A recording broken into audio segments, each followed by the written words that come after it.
ఏదైతే 17th నాడు 18th నాడు ఈ సభలో రాష్ట్రాల్లో ఉన్న లక్షలాది మంది రైతన్నలకి భూములున్న రైతులకి ఒక భరోసా కల్పించే దాంట్లో భాగంగా సాధించుకున్న తెలంగాణ రాష్ట్రంలో ఆనాటి ప్రభుత్వంలో ధరణి ద్వారా కానీ 2020 చట్టం ద్వారా కానీ ఏదైతే రైతుల ఇబ్బంది కలిగిందో ఏదైతే నష్టం కలిగిందో దాన్ని 2024 భూభారతి తెలంగాణ చట్టం ద్వారా సవరించే అంశాన్ని తమర అనుమతితో 17వ తారీఖు ఈ నెల ఇదే సభలో బిల్లు ప్రవేశపెట్టడం జరిగింది అధ్యక్ష. ఆ రోజు కొన్ని అంశాలు మీ ద్వారా ఈ సభలో ఉండే సభ్యులతో పాటు రాష్ట్రంలో ఉండే లక్షలాది మంది భూములున్న రైతన్నలకు అభద్రతలో ఏదైతే ఉన్నారో వారికి ఒక భరోసా కల్పించే ఈ కొత్త చట్టాన్ని ఈ దేశానికే ఒక రోల్ మోడల్ గా ఉండే చట్టాన్ని తేవటం జరిగింది అధ్యక్ష. దాంట్లో మొన్న కొన్ని అంశాలు తమ ముందు ఉంచలేకపోయాను అధ్యక్ష. ఈ దేశానికి కానీ మన రాష్ట్రానికి కానీ సంబంధించి ఒక్కసారి గత చరిత్రను పరిశీలిస్తే భూమి కోసం భుక్తి కోసం వేలాది పీడిత రైతులు కూలీలు పాల్గొన్న తెలంగాణ సాయుధ పోరాటం చరిత్రలో చరిత్రాత్మకంగా ఘట్టం అధ్యక్ష.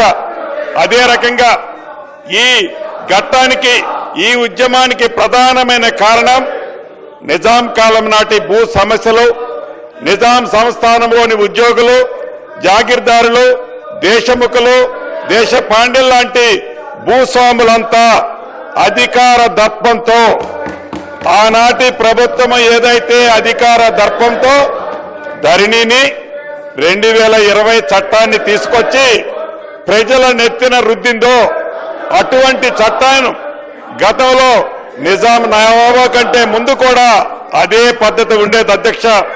అదే రకంగా ఈ ధరణి సమస్యలు పరిష్కరించలేకపోవటం, క్షేత్రస్థాయిలో బాధితుల బాధను అర్థం చేసుకోకపోవటం, ధరణిలో ఎలాంటి సమస్యలు కూడా లేవని బుకాయించడం అనేది ఆనాటి ప్రభుత్వం మనం ప్రత్యక్షంగా చూశాం అధ్యక్ష. తప్పు ఒకరిది శిక్ష మరొకరిది. తప్పు చేసింది దొరవారు, శిక్ష అనుభవించింది మాత్రం అమాయక ప్రజల అధ్యక్ష. తప్పు ఒకరిది శిక్ష మరొకరిది అన్నట్లుగా అనాచితంగా రాత్రికి రాత్రే గడిల మధ్య చట్టం చేసి తప్పు చేసింది ఆ దొరవారు, కానీ శిక్ష అనుభవించింది మాత్రం గ్రామీణ ప్రాంతంలో ఉండే సామాన్య భూములున్న పేద రైతుల అధ్యక్ష. అదే రకంగా ఎలా ఇబ్బంది పడ్డారో ఒక ఎగ్జాంపుల్ ఈ వేదిక ద్వారా మీ పర్మిషన్ తో చెప్పదలుచుకున్నాను అధ్యక్ష. సిద్దిపేట జిల్లా మీరుదొడ్డి మండల కేంద్రానికి చెందిన మధ్యల కృష్ణయ్య అనే దళిత రైతు 73 సంవత్సరాల అధ్యక్ష. ఇదే గ్రామానికి చెందిన ఒక రైతు 35 ఏళ్ల క్రితం 1452 సర్వే నెంబర్లో 7 ఎకరాల భూమిని కొనుగోలు చేశారు అధ్యక్ష.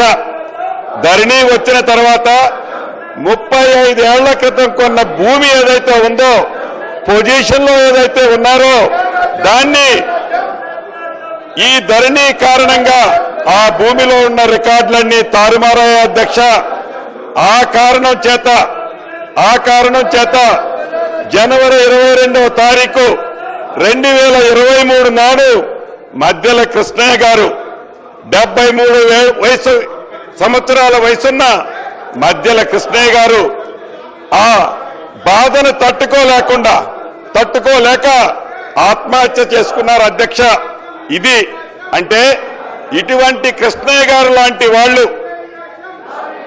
కొన్ని వేల మంది బాధితులు ఈ చట్టం ద్వారా, ఆనాటి చట్టం ద్వారా ప్రత్యక్షంగా నష్టం కలిగింది అని తమరికి ఈ వేదిక ద్వారా తెలియజేస్తున్నాను అధ్యక్ష.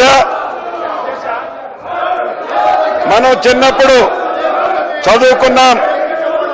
ఒక పిట్ట కథ మీకు చెప్పాల్సిన అవసరం ఉంది అధ్యక్ష. 2 పిల్లులు రొట్టె కథ ఈ ధరణిలో ఉంది. ఏదైతే 2 పిల్లుల మధ్య ఒక రొట్టె కథ గ్రామీణ ప్రాంతాల్లో కథలుగా చెప్పుకుంటారు అధ్యక్ష. ఆ కథ ఏంటంటే, ఒక రొట్టె ముక్క, 2 రొట్టె ముక్కలు ఉంటాయి అధ్యక్ష. ఆ రొట్టె ముక్కలో ఒక పిల్లి ఆ సైజ్ ఎక్కువ ఉందని, ఇంకొక పిల్లి ఈ సైజ్ ఎక్కువ ఉందని కోతి పంచాయతీ చేస్తుంది అధ్యక్ష. చివరికి 2 పిల్లుల్ని కాదని ఆ 2 రొట్టె ముక్కలని ఆ కథలో కోతి తిన్నట్లే ఈ ధరణి కాన్సెప్ట్ ని పెట్టి తెలంగాణ రాష్ట్రంలో ఉండే దళిత, గిరిజన, మైనారిటీ, బీసీల వేలాది ఎకరాల భూములని ఆనాటి పెద్దలు కోతి సామెతలాగానే తన్నుకుపోయారు అధ్యక్ష ఈ ధరణిని పెట్టి.